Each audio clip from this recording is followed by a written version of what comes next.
रुद्रपुर के प्रवेश द्वार इंदिरा चौक पर बनी अवैध मजार को राष्ट्रीय राजमार्ग और जिला प्रशासन ने हटा दिया है, जिसको लेकर सियासत गरमाई हुई है। तो वहीं रुद्रपुर के इंदिरा चौक पर मजार ध्वस्तीकरण को लेकर विधायक शिव अरोड़ा और कांग्रेस महानगर अध्यक्ष सीपी शर्मा ने प्रेस वार्ता की। आप भी सुनिए इस पर क्या बोले विधायक शिव अरोड़ा और कांग्रेस महानगर अध्यक्ष सीपी शर्मा।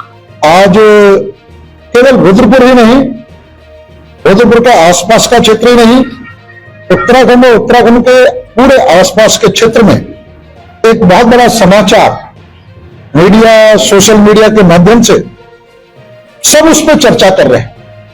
और वो समाचार इसलिए महत्वपूर्ण है कि लोगों की कल्पना से बाहर का है। लोग मान के चल रहे हैं कि इतना बड़ा निर्णय और इतने सहज तरीके से उसका क्रियान्वयन हो जाना, जिसकी लोग कल्पना भी नहीं करते थे पूर्व के जनप्रतिनिधि, पूर्व की सरकारों में कल्पना भी नहीं की जाती थी, और वो काम रुद्रपुर के अंदर इस तरीके से हो जाना। मैं आभार व्यक्त करता हूं इससे मुख्यमंत्री पुष्कर सिंह धामी जी का, जिन्होंने इस देवभूमि की संस्कृति को संरक्षित करने के लिए लैंड जिहाद के विरुद्ध एक अभियान चला। और लैंड जिहाद के विरुद्ध अभियान चलाने में तो ऐसे जितने भी स्ट्रक्चर है, अवैध नजारे हैं, उनके ध्वस्तीकरण का काम निरंतर किया गया। और रुद्रपुर में भी इसी प्रकार का एक लैंड जिहाद का उदाहरण बहुत पुराना नजर आता था।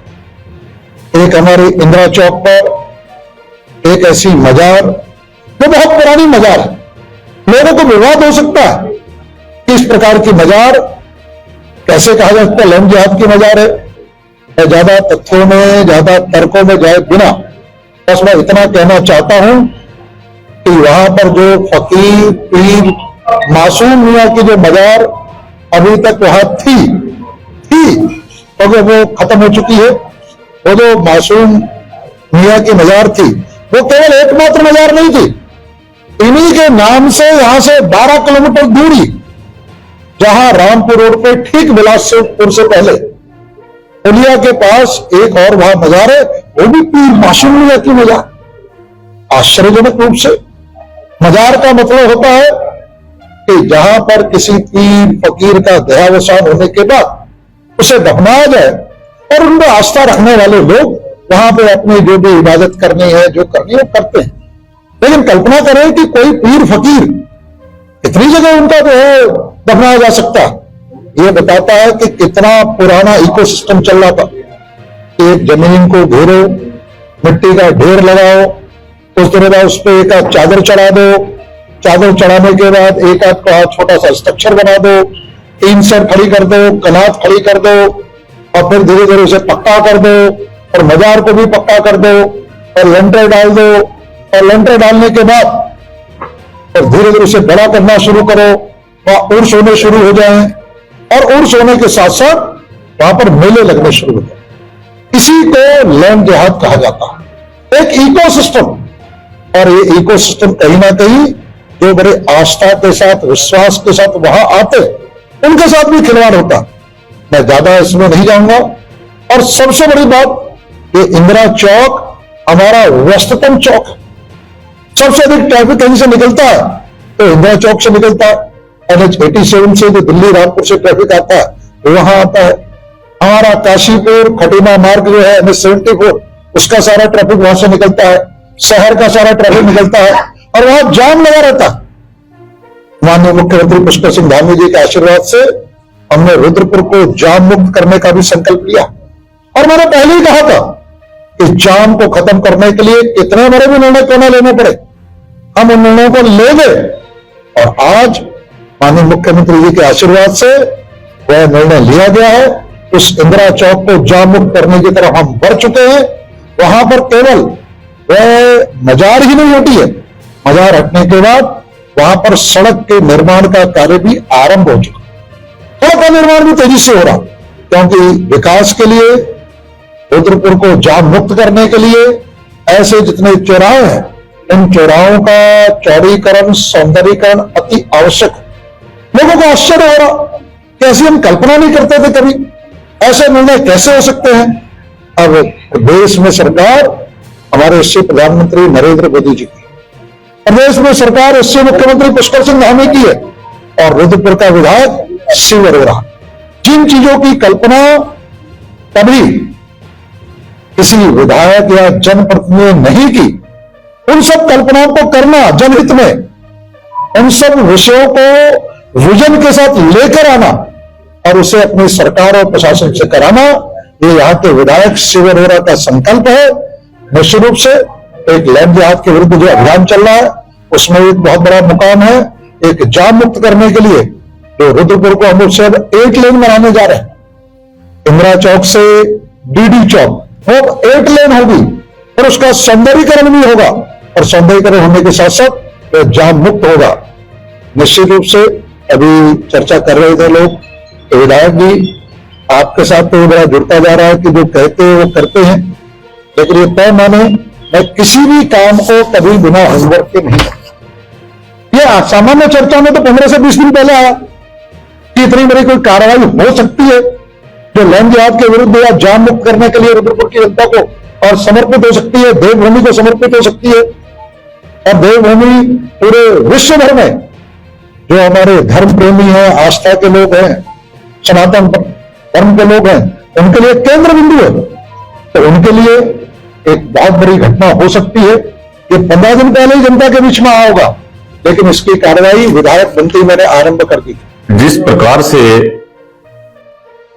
हमारे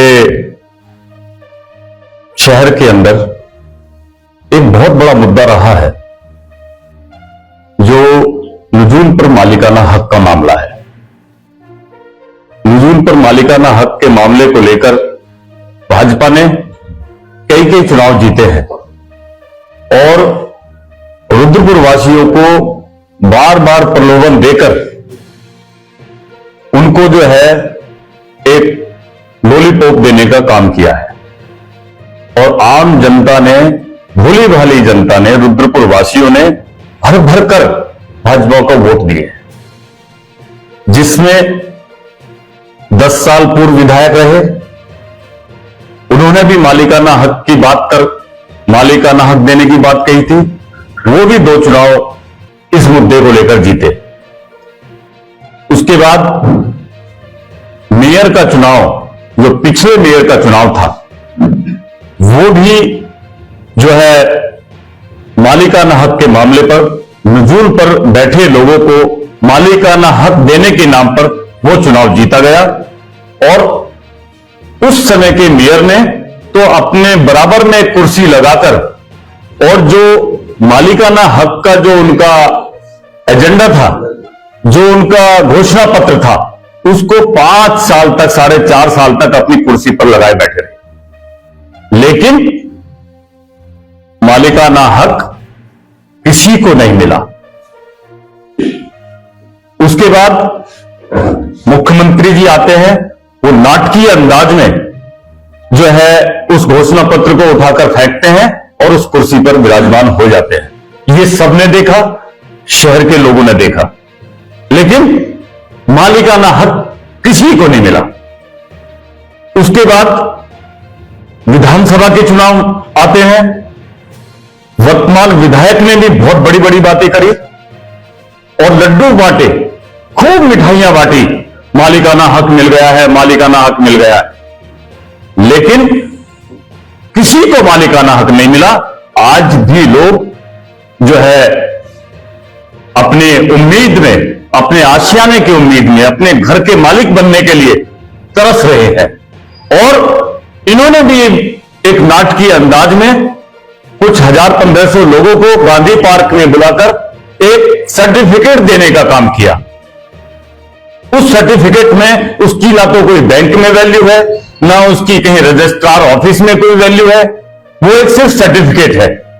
और उस सर्टिफिकेट के आधार पर ना कोई लोन मिल सकता है, ना कोई मालिक का उस पर लिखा है कि ये इस जगह का मालिक है, वो भी 50 वर्ग 40-45 वर्ग गज के लिए। तो इस तरीके से रुद्रपुर के वासियों को बार बार गुमराह किया जा रहा है, उनको भटकाया जा रहा है, उनका शोषण किया जा रहा है भाजपा के द्वारा।